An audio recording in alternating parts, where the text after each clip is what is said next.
안녕하십니까, 문털란TV입니다. 윤석열 대통령의 재후 진술이 있었습니다.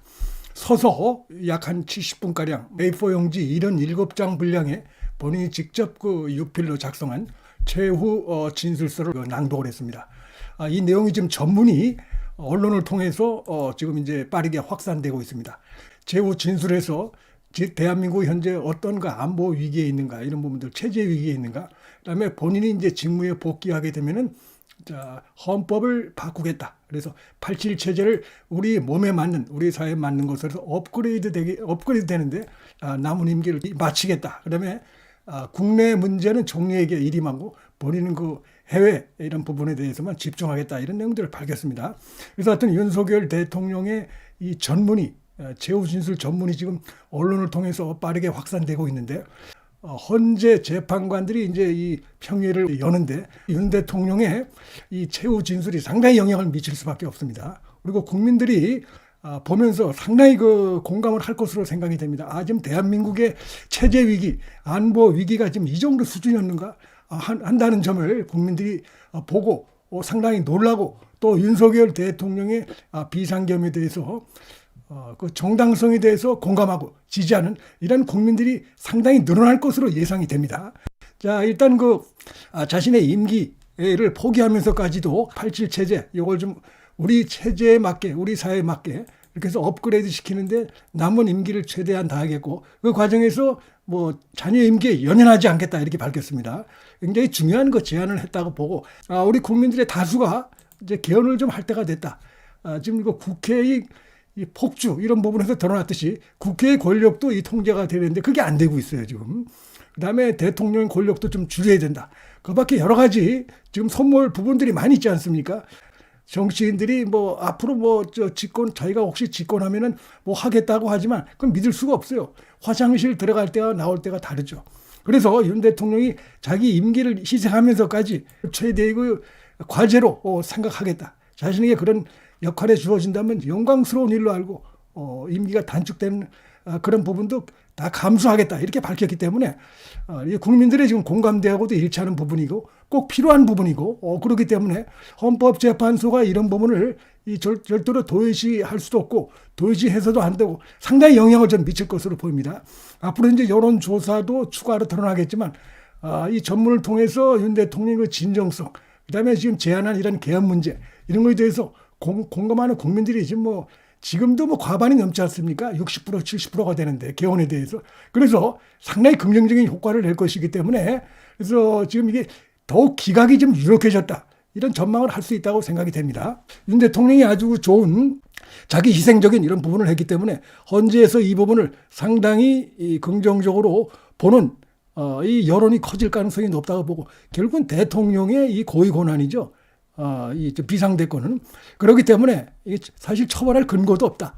특히 이제 비상계엄을 왜 선포했는가, 그다음에 어떻게 전개가 됐는가, 비상계엄 선포 전에 김영현 장관이라든지 이쪽에 어떻게 자신이 지시를 했고, 실제로 투입된 병력이 어떻게 되고, 그다음에 당시가 안보 상황이 어떻고, 체제 위기 상황이 어떻고, 이런 부분도 최후 진술에서 아주 자세하게 얘기를 했습니다. 비상계엄 선포는 대국민 호소다. 저는 이게 맞다고 봅니다. 국회에 지금 이제 투입한 병력이 한 280명 된다는 거 아닙니까, 국회. 그런데 실제로 이제 국회 그 안에 들어간, 투입된 병력이 280인데 국회 안에 들어간 병력이 105명이고, 그 중에서 106명이고, 그 중에서 이 의사당 그쪽 안에 들어간 게 15명이라는 거 아닙니까? 15명. 15명 중에 일부가 유리창을 깼는데, 그건 달래 깬 게 아니라 시민들과의 접촉을, 충돌을 피하기 위해서 깼다는 게 다 나와 있어요. 그다음에 단전 단수도 거짓말이고, 그다음에 실탄 이런 것도 전혀 장착이 돼 있지 않고 장착하지 말라고 지시했다는 부분들. 그래서 하나하나 보면은 대국민 호소용이었다는 말이 맞습니다, 이거는. 윤 대통령도 최후 진술에서 얘기했지만, 만약에 무슨 장악하려고 하면 그 정도 병력 갖고는 말이 안 되는 것이죠. 하나부터 10까지가 국민들에게 지금 상황이 어떻다. 거대 야당에서 지금 나라가 이 의회를 다수를 장악하고 있는 이런 거대 야당에서 지금 나라가 어떤 위기에 있다, 이런 부분을 보여주기 위한 한마디로 계몽령이라고도 하는데, 그게 맞다고 생각이 됩니다. 지금 반국가 세력에 의해서 안보 위협이 심각하다, 이런 부분을 조목조목 특히 그 부분이 저는 가장 눈길을 끌었는데 지금 민노총에 침투한 이거 간첩의 심각성 문제, 그들과 아주 그 유착 관계가 지금 뭐 분명히 드러나고 있는 민주당의 문제, 또 민주당이 국방 예산에서 보면 뭐 정찰 자산이라든지 핵심적인 국방 예산만 쏙쏙 빼가지고 삭감을 시켰어요. 완전히 이적 행태를 하고. 그 다음에 뭐 보면은 저 이태원 참사 때 북한의 지령, 이상민 장관 탈핵 이런 부분에서 실제로 북한의 지령이 있었다는 게 드러나고 민주당이 거기에 앞장서고 이런 부분들. 그 다음에 그들의 그 지령에 드러난 거에 하면 윤석열 정부를 붕괴시켜라 이런 것들이 있고 거기에 민주노총, 민주당이 사실상 거리에 나와서 손을 잡고 짝짝꿍한 게 다 드러나 있습니다. 그 다음에 문재인 정부의 그 사드 감사를 한다고 하니까 이 최재해 감사원장을 갖다가 탄핵을 시킨다든지. 하여튼 뭐 그리고 국정원의 대공수사권을 갖다가 폐지를 시켜버렸어요. 완전 이적 행태죠. 그럼 놓고서는 경찰로 넘어가는데 경찰의 특갈비는 영원으로 만들었습니다. 이 도대체 누구 적으로 하는 짓이냐. 이 심각한 문제다. 그러면서 하여튼 간첩이 활개치고 있고 이런 부분들 조목조목 윤 대통령이 그런 부분에 대해서 아주 그 설명을 아주 잘했고 그 전문을 접하면서 국민들이 정말 심각하다.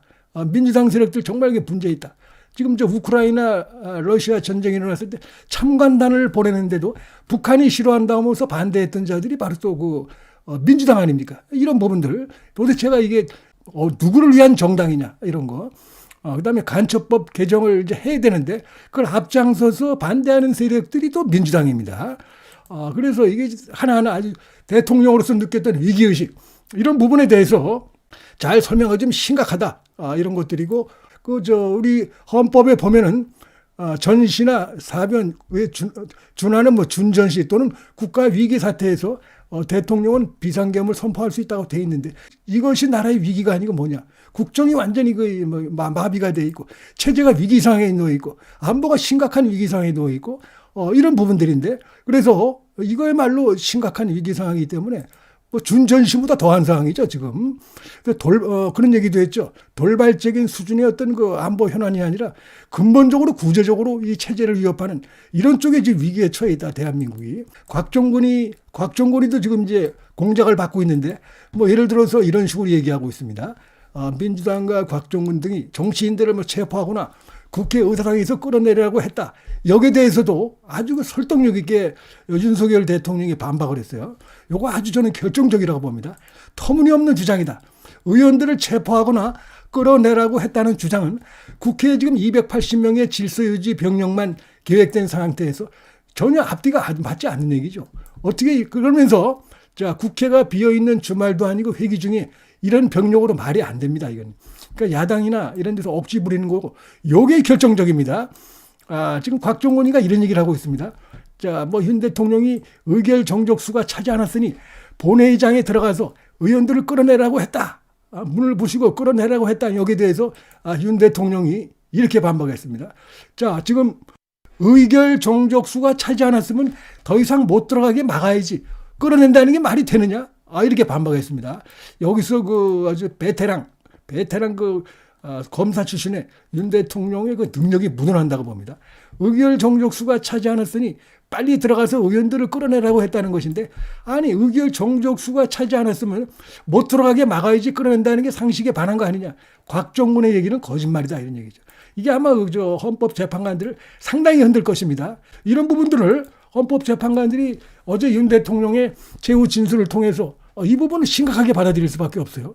그다음에 이제 뭐 국무회의가 형식적이었다. 이것도 중요한 부분인데 아주 잘 지적을 했다고 봅니다.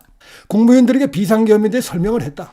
그다음에 국방부 장관의 계엄의 개요가 기재된 비상계엄 선포문을 나눠줬다. 분명하게 다시 한번 밝히고 있어요. 근데 뭐 한덕수는 자기는 못 봤다고 그러는데 어쨌든 간에 그다음에 비록 국무회의 시간은 5분이었지만 그 전에 이미 충분히 논의한 것이다. 요거는 이상민 장관도 얘기를 했죠. 그래서 비상계엄을 위한 국무회의를 정례 주례 국무회의처럼 할 수는 없다. 보안 유지가 중요하다. 그래서 국무회의가 간담회 정도였다는 주장에 대해서도 그날 상황이 간담회할 상황도 아니고 그다음에 요게 핵심입니다. 간담회는 의사 종족수도 없는데 여기 핵심입니다. 간다면 의사 정족수도 없는데 왜 국무회의 의사 정족수가 찰 때까지 기다렸겠느냐 라면서 결국은 이 부분에서도 역시 윤 대통령이 다 꼼꼼하게 생각을 하고 그렇게 해서 계엄을 준비하고 한 것이다. 국무회의도 마찬가지다. 이런 것들이 드러났어요. 전체적으로 보면은 상당히 진정성이 있고 윤 대통령의 비상계엄도 왜 해야 되는가가 충분히 드러났다고 봅니다. 그래서 비상계엄의 상당성, 명분, 필요성 이런 것들이 충분히 드러났다고 봅니다. 그다음에 더군다나 이제 임기 단축 어떤 뭐 개헌 얘기까지 이런 부분까지 했기 때문에 지금 헌재가 이 고민에 빠질 수밖에 없는 것이고 저는 중도하고 좌파 헌법재판관들은 당연히 기각적으로 내릴 가능성이 대단히 커졌다. 가장 핵심적인 부분에서 딱 뭡니까 결론이 나왔기 때문이죠. 즉 대통령이 맞다. 헌법에 나와 있는 비상계엄을 한 것이 맞다. 이게 지금 분명히 드러났어요. 이게 좀 헌법에 맞느냐 안 맞느냐, 뭐 비상계엄 요건에 맞느냐 안 맞느냐, 이런 것들이 있었는데 맞다. 이 지금 들어보니까 상당히 심각한 상황이다. 준전시 아니라 준전시 무엇보다도 위급한 상황이었다. 그다음에 역시 원인 제공은 민주당이고 그들과 손잡은 민노총, 북한 이 문제가 상당히 심각하다. 이런 것이 분명히 드러났다고 생각이 됩니다. 거기다가 윤 대통령이 이제 개헌 이 부분까지 제안했기 때문에 윤 대통령의 이 기각 가능성은 상당히 높아졌다. 저는 그렇게 예상이 됩니다. 문틀란 TV 여기서 마치겠습니다. 시청해 주셔서 감사합니다.